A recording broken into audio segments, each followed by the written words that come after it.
Par rapport à cette émission-là, il y a l'ordre divin que Maman Olangui avait reçu, sur lequel d'ailleurs elle insistait. Souvent elle nous disait, Dieu lui a dit, tant que les femmes pleureront, tant que les enfants seront rebelles, tant que les hommes seront enchaînés dans la débauche et la polygamie, je t'envoie dans le monde entier pour gagner les femmes à Christ, les entraîner au combat spirituel, en faire une grande armée de messagères de bonnes nouvelles. Est-ce qu'aujourd'hui, cet ordre a changé? A-t-il reçu quelques modifications? Pas du tout. Cet ordre est toujours là. Parce que l'ordre que Dieu a donné à Maman Olangui, c'était de sauver. Elle voulait, donc, voilà pourquoi Dieu l'avait poussée à réunir les femmes. Parce que quand la femme se lève, elle sauve toute sa famille, elle sauve son mari, les enfants. Voilà pourquoi cette vision ne changera pas.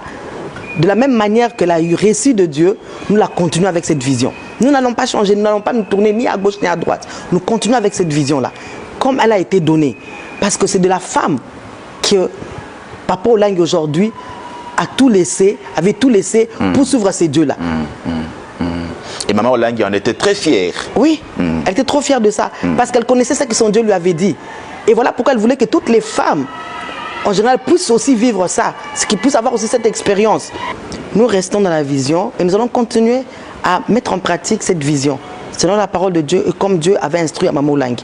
Et nous pouvons voir cela dans Josué 1,7. Ce qui était dit à Josué par Dieu après la mort de Moïse. Il lui a dit ceci. Fortifie-toi dans Josué 1,7. Fortifie-toi seulement et aie bon courage en agissant fidèlement selon toute la loi que Moïse, mon serviteur, t'a prescrit. Ne t'en détourne ni à droite ni à gauche, afin de réussir dans tout ce que tu entreprendras. Donc, ça veut dire maintenant, donc Dieu a demandé à Josué, maintenant, tu vois, Dieu a donné les lois à Moïse.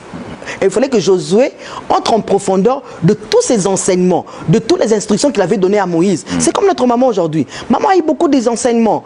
C'est maintenant le temps que nous, les Josué, nous devons mettre en pratique tous ces enseignements dont elle avait reçus.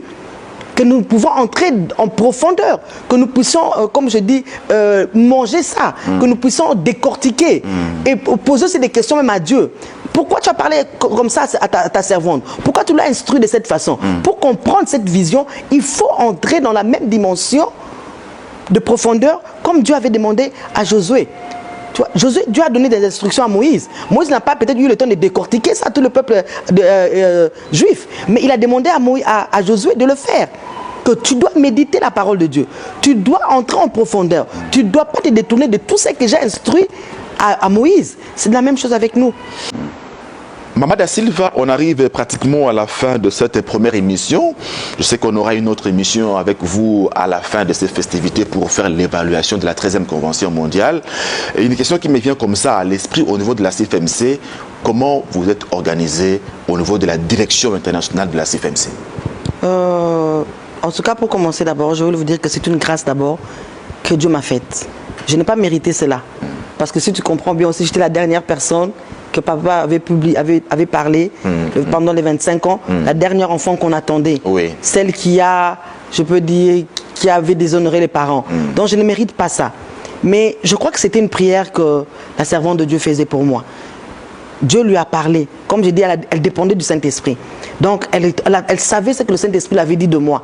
Malgré que j'étais pas dans la parole, malgré que j'étais hors de la vision que Dieu lui avait donnée, mais elle avait l'assurance de ce que son Dieu lui avait dit. Elle-même disait que son Dieu n'échoue jamais. N'échoue jamais. Donc elle savait qu'un jour, sa fille servirait l'Éternel. Amen. Et papa était là, je vais vous révéler un petit secret.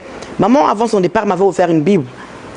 Et dans cette Bible-là, elle avait écrit des petits mots qu'aujourd'hui, j'ai compris qu'elle avait une révélation pour moi que Dieu lui avait donnée. J'aimerais bien que relatez-nous un peu, c'était dans quelles circonstances? Vous étiez en dehors de la maison, on le sait. Oui. Elle vous appelle ce jour-là, elle vous dit, ma fille, venez. Ça se passe comment?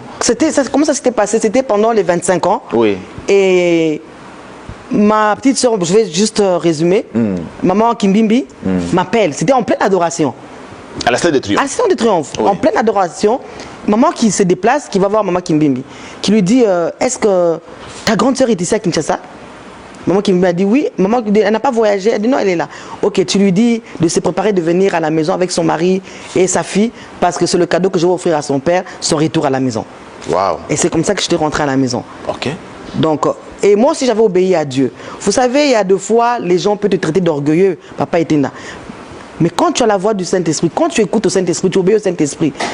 Parce que Dieu m'avait dit, tu ne partiras pas. Parce que je cherchais ma délivrance, en fait. J'ai demandé à Dieu de me donner un signe si réellement j'étais délivré de cet esprit d'impudicité. Parce que c'était cet esprit qui me dérangeait beaucoup.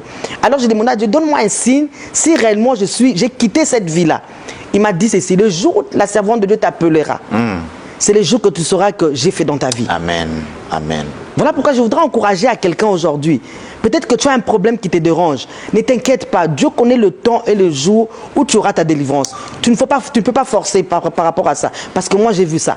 Et voilà pourquoi j'ai attendu des années, mon frère. Des années pour qu'on puisse m'appeler. Des fois, je me posais des questions. Des fois, je pleurais. Je disais, est-ce que Dieu me connaît? Mais quand je me rappelais de la promesse de Dieu, j'ai dit non, je vais être patient. Amen. Je venais comme tout le monde, je sais que beaucoup de gens me voyaient au premier compartiment, j'ai resté là, effacé. Parce que la voix de Dieu, je devais obéir à ça. Vous ne vous sentiez pas digne? Oui, je n'étais pas digne de me mettre devant. Il fallait d'abord aller par ce processus de la délivrance. Et Dieu m'a dit, quand elle t'appellera, que tu sauras que tu es délivré. Alors, elle vous appelle et puis elle vous remet une Bible. Non, ce n'était pas ces jours-là. Oui. C'était pendant mon anniversaire. Oui. Elle m'a fait elle m'a fait une surprise à la résidence Victoire. Et c'est quand son cadeau... Tu sais, je croyais même qu'elle allait me donner une enveloppe d'argent. Comme elle savait bien le faire. Voilà, à ma grande surprise, c'était une Bible. J'ai même dit à mon mari, j'ai dit, oh, maman, c'est la Bible. Mais qu'est-ce qu'il y a dedans? Qu'est-ce qu'il y a dedans? Mais avec la Bible. Tu vois? Et c'était ça la grande surprise. Mais aujourd'hui, je suis fière. C'est plus que l'argent. Et qu'est-ce qu'elle a écrit dedans? Ah, j'aimerais bien que vous puissiez lire ça. Ok. Ça, c'est l'écriture de maman elle-même. Et vous la reconnaissez, j'espère? Oui. Exaucé Sinaï.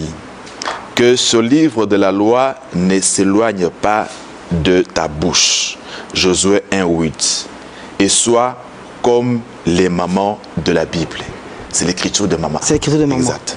Donc, ça c'est, comme je dis, c'est mon héritage ça. Et quand je pense à ça, je n'ai pas droit à l'erreur.